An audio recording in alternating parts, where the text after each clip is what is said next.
Let me ask you a question. Is this real estate market confusing you? If you've been waiting on the market to give you a clear sign before making a move, you are not alone.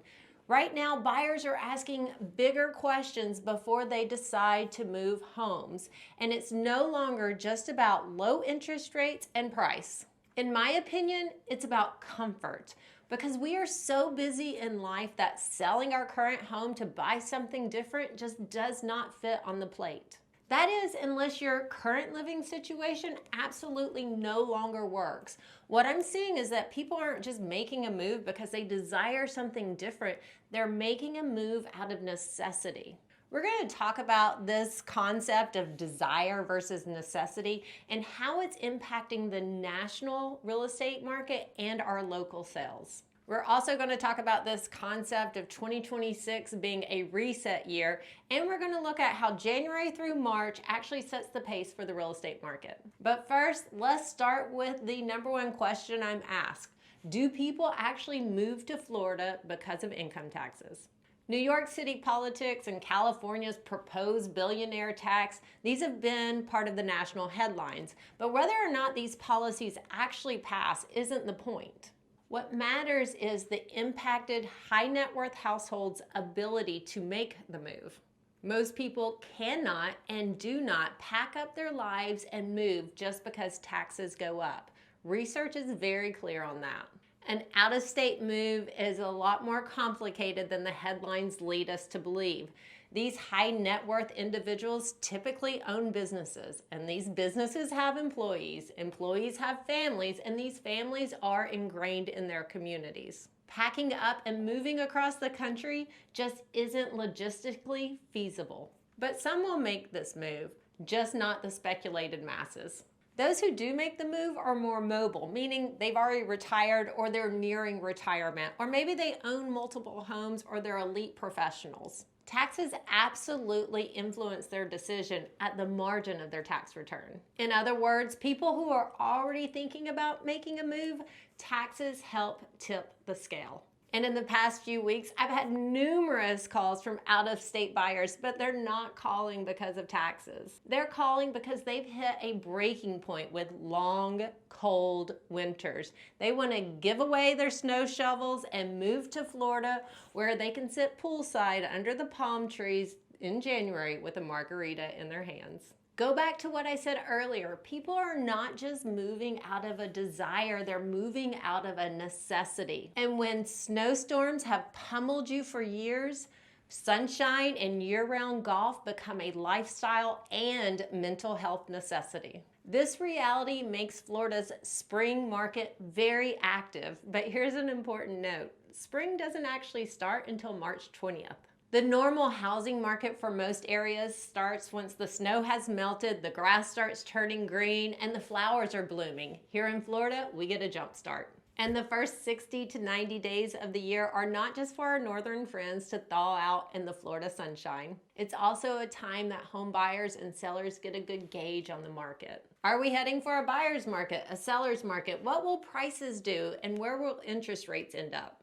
Many economists are calling for 2026 to be a reset year, but so far this year, sales have been scarce. In January, there were only 587 single-family residential home sales in the St. Pete Clearwater area. That is down 17% compared to January of last year. However, the average sales price actually went up 9.3%. The numbers are similar in Hillsborough County. The number of transactions went way down, but the average sales price increased. This isn't a crash, and it's definitely not a boom. So this is what we're seeing so far this year. New listing inventory is actually down in all of Florida. And in Pinellas County, it was down 12%. In Hillsborough County, it's down 7%. Last year, we saw a lot of people put their home on the market hoping to sell it, thinking the market had finally recovered. Many of those sellers were disappointed and ended up pulling their homes off the market, creating what was called the delisting surge. Now the big question for 2026, these homeowners that had previously listed their homes and taken them off the market, are they going to try it again this year? According to economist Mike Simonson, only 11% of the inventory that came on the market in January were previously listed last year. 11% is a small number. We're really going to have to wait until April and May to see how many of these delisted properties actually come back on the market. If you're someone that pulled your home off the market last year, I would love to hear from you in the comments below. Are you going to try it again this year, or are you going to stay put a little longer? But for now, we're going to have to wait and see. Do not expect 100% of these delisted homes to come back on the market, because selling a home is a lot of work, especially if you live in the home. Imagine trying to keep a home show ready while you're busy working, having kids and pets in the home, and trying to show it. It just doesn't work for our busy lives. Even if you've outgrown the space, it might just not feel worth the hassle. Which leads me to the next topic, the homebody era.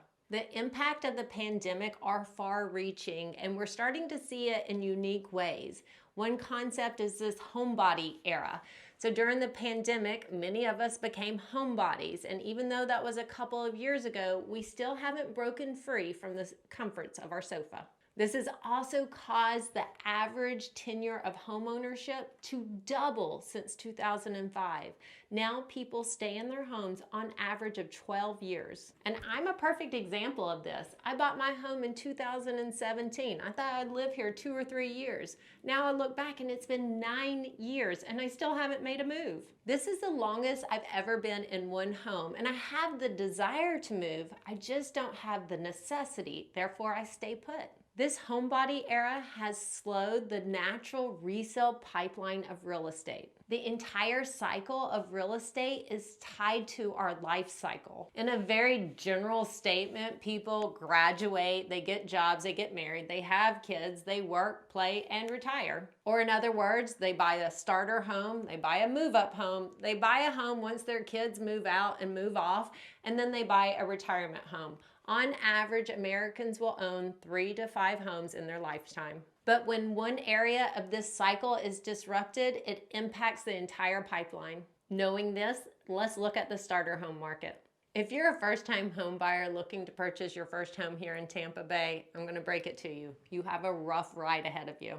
According to the old rule of thumb, your home should cost 3 times your annual income. The median income here in Tampa Bay is $50,000 to $70,000. So if you're buying a home, that puts you between $150,000 to $210,000. I'm just going to go out on a limb here and tell you, if you're looking for a 3-bedroom, 2-bath, 1-car garage home in St. Pete or Tampa between $150,000 and $210,000, you're not going to find very good options. I looked for homes less than $300,000 here in the Tampa Bay area, and it's only about 8% of the active inventory. But first-time home buyers aren't buying these properties. Investors are, and there's a really good reason, because these homes are not in move-in ready condition. So investors are buying them, cleaning them up, painting them, and fixing them and flipping them and pushing them into a higher price bracket. If you're looking to purchase your first home, though, you do have options. I highly recommend looking at condos and townhomes where you have 3 times more availability. These homes are less expensive and less maintenance for working households. Now let's consider that you're a young family that's outgrown your current household and you're looking to move to something bigger. The most common price range locally for this buyer is the $600,000 to $800,000 price range, but right now only about 14% of active inventory fits here. And here's another obstacle restricting this resale pipeline. These young families, they're not making long moves because they have to stay near work and school. This is just one more factor limiting viable options for these families. Affordability and availability has essentially frozen the bottom of the pipeline, and this has a domino effect upwards. What does all this really tell us? It tells us that the market isn't broken, but that it has changed. No longer is the market shift just about interest rates and pricing. Buyer and seller behavior is a major part of the equation. For the first time in years, moves are driven more out of necessity than desire. If a home still works, people are staying put. However, if life demands a change, they will make a move. This distinction is shaping everything that we're seeing, from slower transaction volume to limited inventory. This year may not be loud and it may not be dramatic, but it is very important. These next few weeks will tell us if 2026 is really a reset year or just another chapter in an already very long normalization cycle. If this perspective helped you understand what's really happening beneath the headlines, I would love to hear from you in the comments below. Are you staying put in your current home because it's comfortable or it's necessary? If you're considering a move, is it out of desire or has life made the decision for you? And if you pulled your home off the market last year, are you planning to try again this year? Drop your thoughts in the comments below because your perspective, your comments are extremely valuable. My name is Rachel Sartain Tenpenny. I'm the broker owner of the Tenpenny Collection, a local real estate boutique. If you've enjoyed this video, please make sure and like it so more people can see it. And don't forget to subscribe so you can watch next month's breakdown as we continue to watch how 2026 unfolds.